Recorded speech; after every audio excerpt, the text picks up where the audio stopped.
안녕하세요. 부바지 김현민 기자입니다. 김성진 기자입니다. 이번에 김성진 기자님께서 이제 취재해 오신 내용은 양현순 선수의 이제 셀틱 관련된 비하인드 스토리들이라던가 뭐 취재하신 내용들을 네. 이제 전달해 드리려고 하는데요. 양현순 선수 일단 뭐 셀틱 이적 근접한 건가요?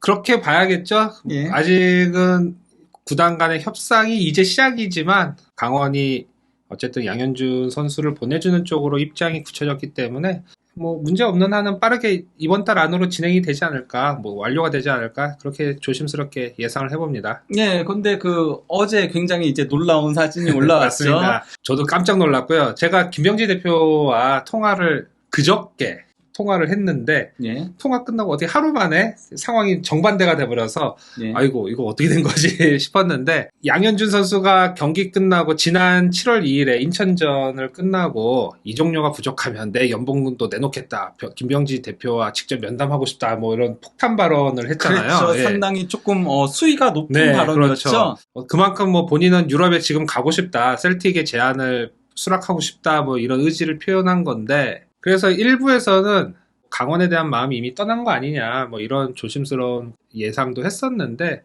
반대로 강원 같은 경우에는 사실 양현준 선수가 핵심 선수잖아요. 그렇죠. 네, 그것도 팀 성적이 굉장히 지금 안 좋기 때문에 네. 강등 위기가 있어갖고 올해 시즌 말까지는 양현준 선수를 좀 보유하고 싶었고, 또 여름에 이적을 하더라도 다시 셀틱에서 반년 임대를 해와서 연말까지 시즌 끝날 때까지 좀 쓰고 싶었습니다. 이것은 또 제가 김명지 대표와 통화하면서 확인했던 내용이고, 네. 하지만 그 두 분이 이 김명지 대표와 양윤 선수가 만나면서 이적과 관련된 거 전면 재검토, 이 전면 재검토란 말이 굉장히 좀 그 해석하기 다양한데, 제가 볼 때는 처음부터 다시 시작을 하는 것 같아요.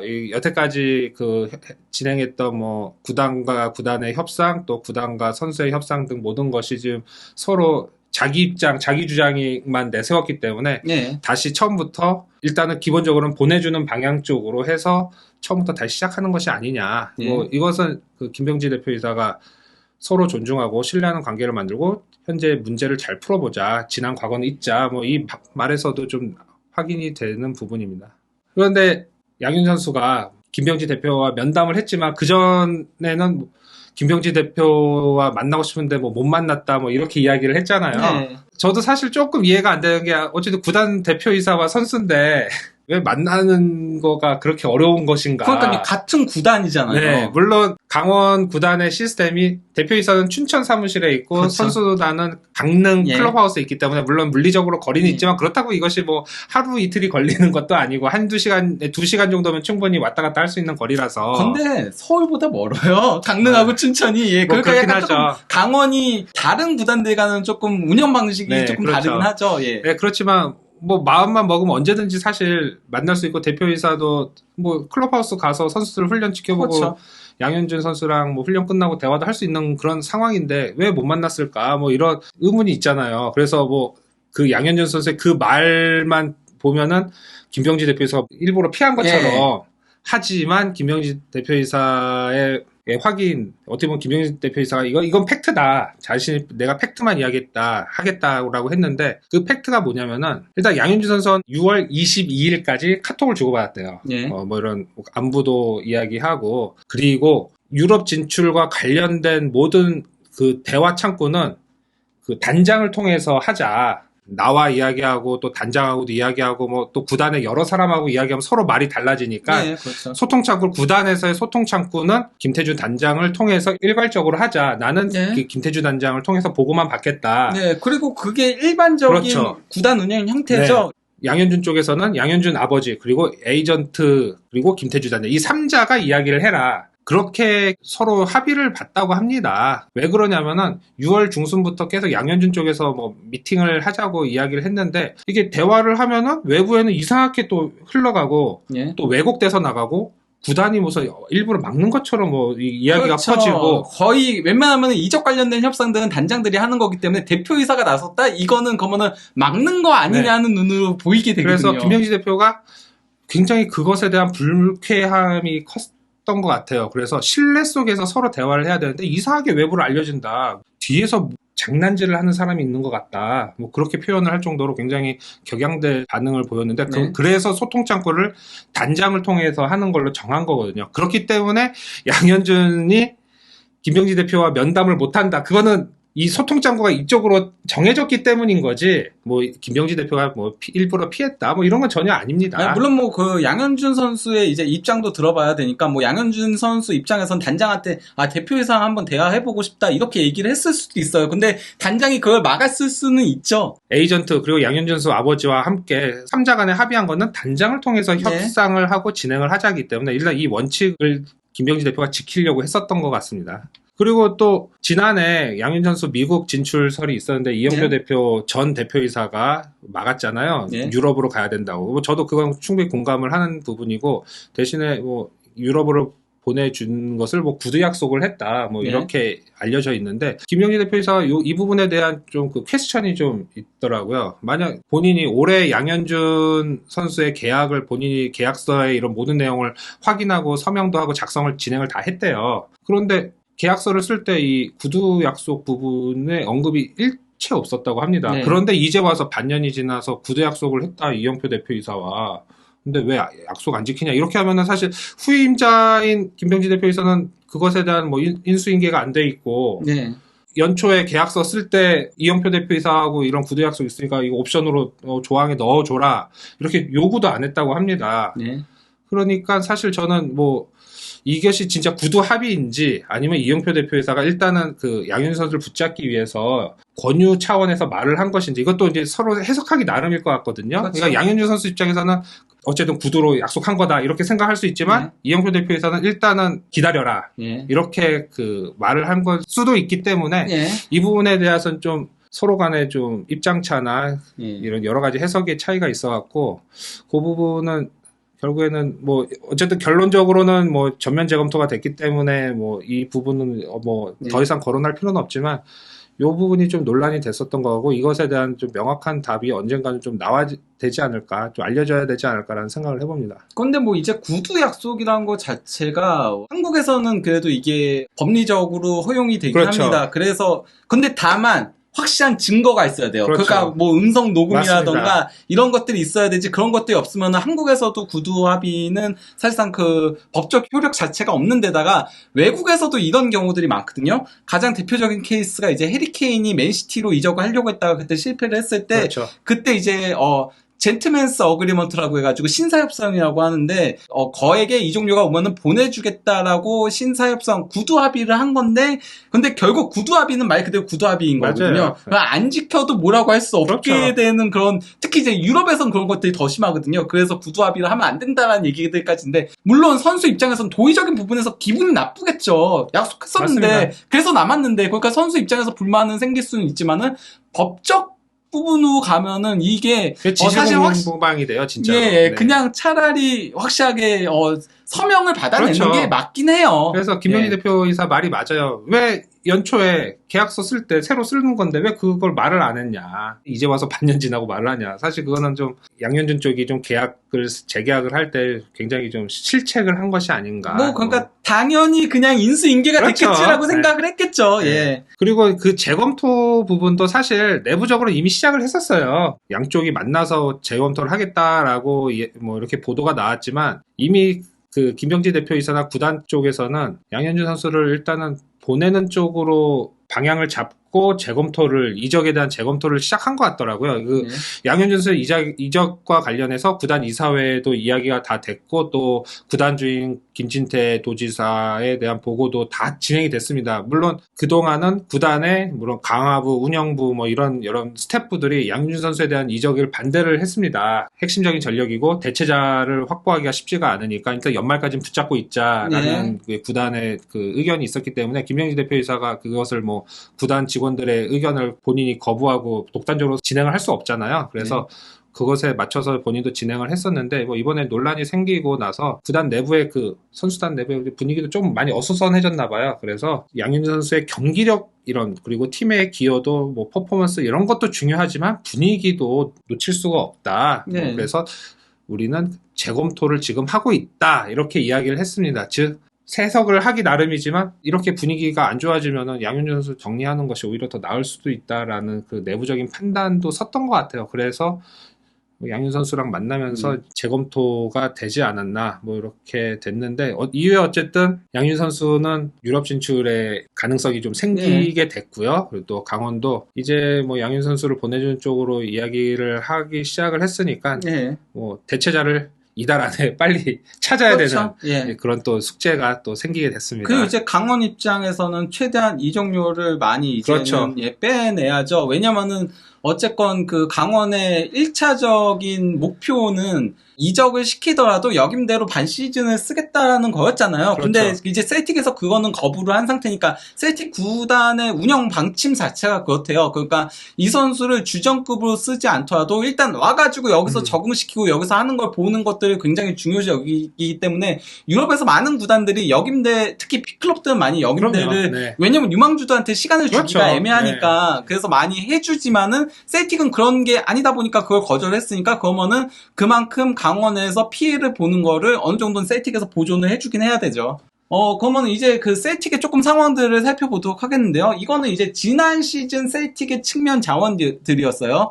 총 5명의 선수가 있었고, 조타, 마에다, 그리고 학사바노비치, 아바다, 그리고 포레스트. 그리고 사실 셀틱의 저는 가장 강점은 측면 공격에 있었다라고 보거든요. 후루아시가 가장 많이 주목을 받긴 했지만은, 그래도 이 팀의 진짜 강점은 측면에 있었다라고 봤는데, 일단 뭐 조타 같은 경우는 11골 11도움을 스코틀랜드 리그에서만 그 두 자릿수 골과 도움을 동시에 기록을 했고 또 이제 아바다 이 선수 만 21세인데도 10골 5도움을 기록을 했고 또 이제 마에다 일본 대표팀에서 도리어 일본 대표팀에서의 입지는 마에다가 후루아시보다 더 위잖아요. 맞습니다. 예, 뭐 최근 그 평가전에서도 마에다가 골 넣고 막 이러면서 월드컵에서도 활약이 좋았죠. 예, 그런데 이 선수도 8골 5도움을 기록을 했었고 또 이제 학사바노비치도 5골 2도움 백업으로 거의 출전 시간이 1000분이 넘지 않는데 5골 2도움이니까 거의 뭐 100분당 한 개의 공격 포인트 올린 거고 포레스트는 만 31세 베테랑이어가지고 포스테코글루 감독은 30세 이상 안 쓰거든요. 그런 방침이 있는데 그래서 거의 출전 시간이 없었는데도 4골 2도움을 기록을 했을 정도로 측면 자원이 상당히 강한데 여기도 변화가 있긴 합니다. 원래 조타를 팔지 않겠다는 입장이었거든요. 셀틱이. 근데 거부하기에는 너무 큰 이적료가 왔습니다. 사우디로부터. 그거 당연히 가야죠. 네, 그러니까 2,500만 파운드면은 하나로 400억인데 조타가 저는 셀틱에서 저는 개인적으로는 조타가 가장 잘하는 선수라고 생각해서 후루아시보다도 조타가 더 잘한다라고 봤는데 그럼에도 사실 셀틱이 400억이란 이적료를 받기는 쉽지 않거든요. 예, 유럽 내 이적으로 그 정도 수익을 올리기가 쉽지가 않죠. 그렇죠. 예. 그래서 알 이티하드로 이적이 오피셜이 떴고요. 그리고 또 이제 만 21세 원래는 이 선수가 마에다라던가 아니면 조타의 뒤를 이어서 주전으로 올라설 걸로 유력시됐던 아바다라는 선수가 있는데 이 선수 계약 기간이 아직 길게 남아있긴 해요. 2026년까지 남아있는데 셀틱에서 재계약을 제의를 했다라고 해요. 아직 뭐 어린 선수니까 거기다 이제 딱 터질 시점이거든요. 그래서 에이스로 이제 쓰려고 했던 거였는데 재계약을 거절을 했다라고 해요. 로저스 감독이 직접 이제 면담까지도 잡았을 정도인 건데 근데 이 선수가 현재 그 스포팅 리스본하고 또 이제 아약스의 러브콜을 받고 있거든요. 그러니까 당연히 선수 입장에서는 아약스하고 스포팅 가야죠. 예.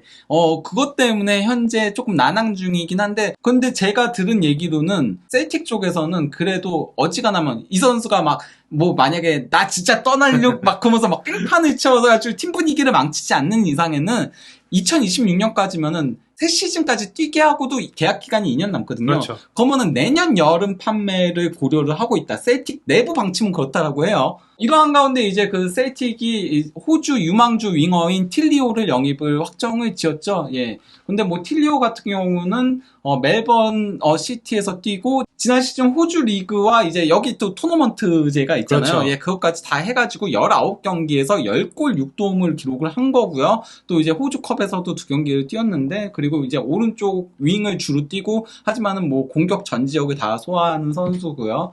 근데 뭐 틸리오 같은 경우는 이미 호주 대표로도 A매치 7경기에 출전했습니다. 그리고 카타르 월드컵 명단에도 있었어요. 물론 뭐 출전은 하지 못하고 벤치만 지키긴 했지만은, 그리고 가장 최근 평가전도 그렇죠. 에콰도르하고의 2경기를 모두 치렀을 정도로, 거다가 이제 올림픽 대표다 보니까 올림픽 대표에 이제 합류하느라 아르헨티나전은 뛰진 못했지만은, 어쨌건 이런 그 올림픽 대표에 뭔가 차출되는 일만 없으면은 호주 그렇죠. 대표로 A팀으로 갈수 있는. 뛰는 선수라고 할 수 있죠. 현재는 그냥 A팀에 자리 잡은 선수인 겁니다. 어떤 의미에서는 양현준 선수보다는 조금 더 경험이 많은 그렇죠. 선수라고 할 수 있죠. 모든 면에서 좀 앞서 있는 편이죠. 경기 기록이나 이런 게. 예, 그리고 이제 마이키 존스톤이라고, 이 선수는 원래 그 셀틱 유스 출신인데, 근데 이 선수가 포스테코글루 감독 밑에서는 조금 중용받지 못했었거든요. 그래서 이제 지난 시즌에 포르투갈 1부 리그죠.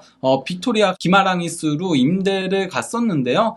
그리고 이제 아일랜드 대표로도 4경기 출전한 경험이 있는데, 근데 그 빅토리아 기마랑이스에서 지난 시즌 주전은 아니었지만은 그래도 나름 준주전급을 경기 많이 뛰면서, 뛰었어요. 예, 그러면서 3골 5도움을 공식 대회에서, 그러니까 리그에서는 1골 4도움을 기록을 했었고요. 그래서 셀틱 팬들이 상당히 기대를 많이 하고 있더라고요. 아일랜드 대표팀에서도 상당히 인상적인 모습을 보여줬다라고 해가지고, 그래서 이 선수에게 상당히 많은 기대를 걸고 있는 상태인데, 근데 원래 그 마이키 존스톤이 만 18세 때 로저스 감독 밑에서 데뷔전을 치렀었거든요. 현재 로저스 감독이 레스터 감독으로 갔다가 다시 돌아온 거잖아요. 그렇죠. 예, 다시 돌아왔는데, 컴백했죠. 예. 그때 이제 데뷔전부터 도움을 기록을 했었습니다. 그러면은 이번에도 로저스 감독 밑에서 자리를 좀 잡을 수 있을 가능성이 있겠네요. 예, 어느 정도는 있다라고 할 수 있죠. 거기다 존스톤 같은 경우는 나이가 든 선수도 아니고 이제 만 24세니까, 그러면은 포스테코글루 감독 밑에서는 사실 전력 외여서 떠날 가능성이 높았지만은, 상황이 완전히 달라진. 예, 로저스 감독이 오면서는 조금 그래도 기회가 그렇죠. 주어질 가능성은 있다라고 할 수 있습니다. 포레스트 같은 경우, 아까 얘기 드렸던 포스테코글루 감독이 30세 이상을 안 쓰기 때문에 지난 시즌 출전 시간이 상당히 부족하긴 했거든요. 실제 그 포스테코글루 감독 밑에서는 전체 다 합쳐서 2시즌 동안 55경기에 출전을 해서 9골 7도움이면은 기록은 좋아요. 기록은 좋은데 출전 시간이 2318분밖에 안 되거든요. 하지만 로저스 감독 밑에서는 148경기 출전해가지고 38골 41도움을 기록했었고, 분당 공격 포인트로 따지면은 로저스 감독 밑에서가 133분당 1개의 공격 포인트로 가장 좋았어요. 그리고 이제 그 다음이 공교롭게도 포스테코글루 감독 밑에서 144분당 1개의 공격 포인트. 출전 시간이 너무 적었다 보니까 골과 도움을 가장 많이 기록한 건 닐 레논 감독 밑에서긴 그렇죠. 하지만은 경기 수도 많고 출전 시간도 많다 보니까 분당은 150분당 1개의 공격 포인트였습니다. 어쨌건 그 포레스트 같은 경우는 저는 그렇게 중용을 크게 받진 않을 것 같지만은, 그래도 로저스 감독 은사가 왔으니까 일단 로저스 감독이 우선순위로 둘 선수 중에 한 명인 거죠. 뭐, 그러니까, 백업으로는 좀 네. 이전보다는 중용을 할 그렇죠. 가능성이 있다라는 거죠. 그래도 저는 그 양현준이라던가 틸리오 같은 선수들한테 포레스트보다는 더 기회가 많이 주어질 거라고 보는 이유가 뭐냐면요. 그 로저스 감독이 원래 그 1차적으로 예전에 그 셀틱에 2016년에 부임을 했었을 때는 잉글랜드 하브리그의 베테랑들, 아니면 프리미어리그의 좀 하위권 팀들의 베테랑들을 영입해가지고 그때 이제 성적을 냈던 거였거든요. 그렇죠. 그래서 셀틱이 좋은 성적들을 냈던 거였는데, 그래서 원래 로저스가 다시 부임한다고 했을 때 셀틱 팬들이 좀 걱정을 했대요. 왜냐면 포스테코글루 감독 밑에서 아시아 마케팅도 나름 그렇죠. 성공을 했고 굉장히 좋았죠. 예, 그래서 자본적으로도 성공한 데다가 또 이제 포스테코글루 감독이 어린 선수들로 리빌딩을 하니까 뭔가 어린 선수들 이게 조금 미래가 좀 그렇죠. 보이는 그런 게 있잖아요.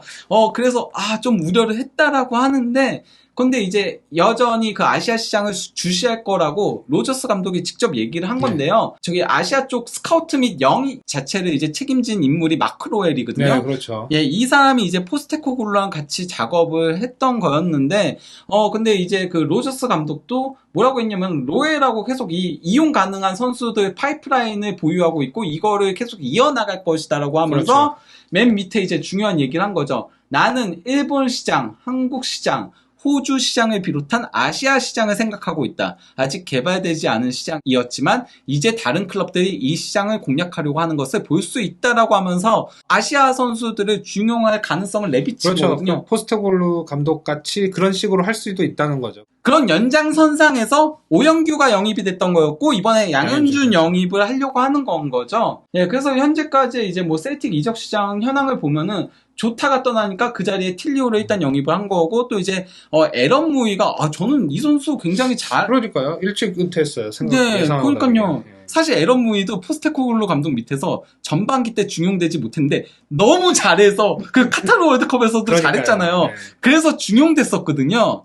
예, 근데 어쨌건 에런 무이가 은퇴를 선언하면서 오딘 홀름이라고 노르웨이 미드필더를 영입했는데 영입한 선수 딱 보면 아시겠지만은 만 20세, 만 21세 양현준 선수도 그렇죠. 비슷한 네. 나이고. 그러니까 어린 선수들 특히 이제 아시아 시장을 조금 개척하는 그런 선수들로 영입 방향이 계속 이어져 가고 있다는 건데 어쨌건 조타를 비싸게 팔았기 때문에 현재 셀틱의 이적 시장 수익 자체가 뭐 3천만 유로가 넘고 순수익 그러니까 지출과 이것까지 빼면은 2,600만 유로거든요. 그렇게 되면은 한화 약 370억이 있으니까 양현준한테 좀 돈 좀 써라가 될 수 있습니다. 충분히 뭐 한 200만 유로 이상 200만 유로까지는 가겠죠?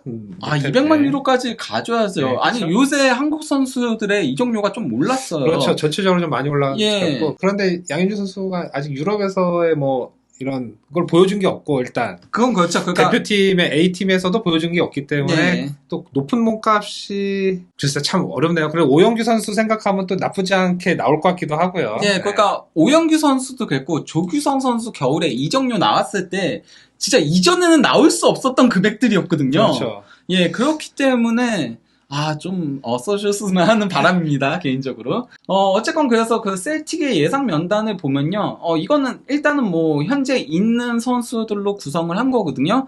그러면은 이제 뭐 후루아시가 어쨌건 아직 뭐 나가지 않았으니까 그리고 후루아시 이적설이 지금 조금 끊긴 상태긴 해요. 그리고 재계약도 했고. 예, 그렇죠. 재계약을 하면서 다 끊긴 그렇죠. 상태거든요. 거기다가 후루아시랑 마에다랑 둘 다 약간 조금 셀틱에 있는 거를 좀 만족해하는 느낌이어서 마에다도 원래 이적설이 마에다가 더 많았거든요. 근데 마에다도 요새는 조금 끊긴 상태예요. 예, 그래서 후루아시가 최전방에 서고 오영규 선수가 이제 후루아시랑 경쟁을 그렇죠. 하면서 뭐 오영규가 상황에 따라서 측면에서도 뛸 수 있는 거고 이제 왼쪽 측면은 마에다하고 틸리오하고 그리고 네. 포레스트하고 마이키 존스톤도 저기서 뛸 수 있는 거고요. 또 이제 오른쪽은 아바다가 떠나지 않는다면 아바다의 학사바노비치의 양현준까지 이러면 조금 경쟁이 굉장히 그렇죠. 치열해져요. 왜냐면 아바다도 굉장히 좋은 선수고 학사바노비치도 준수한 모습을 보여줬기 때문에 저는 그래서 이번에는 학사바노비치한테도 기회가 많이 주어지지 않을까라고 생각을 했었거든요. 그렇기 때문에 조금 경쟁이 쉽지는 않아 보이지만은 아바다가 떠나게 되면은 그러면 양현준 선수한테도 기회가 많이 주어지겠죠. 예, 중원은 뭐 맥그레거, 하타테, 오라일리가 뭐 기본 주전에 이제 홀룸이 어느 정도 출전 기회를 얻느냐. 그리고 이제 소로도 지난 시즌 포르투갈 리그로 임대를 갔었는데 임대 복귀를 했는데 거기서 나름 좋은 모습을 보여줬기 때문에 뭐 출전 기회를 얻을 걸로 보이고요. 뭐 수비 라인도 이런 식으로 아직까지 뭐 수비나 골키퍼 쪽에는 크게 변동 사항이 없다 보니까 이렇게 가지 않을까 싶습니다. 네. 말씀하신 대로 전반기를 좀 잘 뛰어서 예. 로저스 감독 눈에 들어서 1월 이후부터는 조금 네. 이제 주전급으로 올라가는 거 그걸 좀 기대해야 되는 상황이네요. 사실 그러니까 스코틀랜드 리그 같은 경우도 4개 대회를 병행을 해야 그렇죠. 되거든요. 거기도 리그컵이 있기 때문에 그래서 오영규 선수도 출전 시간을 그래도 어느 정도는 보존을 받을 수 있었잖아요. 그러면서 이제 뭐 컵 대회를 통해서 서서히 출전 시간을 늘려나가면서 막판에 조금 좋은 모습까지도 이어졌었는데 그런 것들이 양현준 선수한테도 조금 적용될 가능성이 있고 근데 어쨌건 양현준 선수 개인만 놓고 보면은 아바다 떠나라 뭐 이렇게 얘기할 수 있겠죠. 그렇죠. 예, 부디 뭐 강원이랑 또 양현준 선수랑 모두한테 조금 좋은 방향으로 그렇죠. 이 문제들이 풀려 나갔으면 하는 바람입니다. 감사합니다. 고맙습니다.